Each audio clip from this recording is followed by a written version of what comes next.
கொண்ட மலர்கள் மலர்ந்தது எனக்கு மதுரசம் அருந்தட்டுமா விடுகின்ற வரையில் முடிகின்ற வரையில் கவிதைகள் எழுதட்டுமா முத்தம் என்ற கடலில்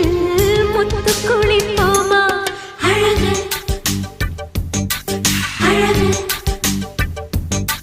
ஓ நீ நடந்தால் நடையழகு அழகு நெருங்கி வரும் இடையழகு அழகு வேலெறியும் விழியழகு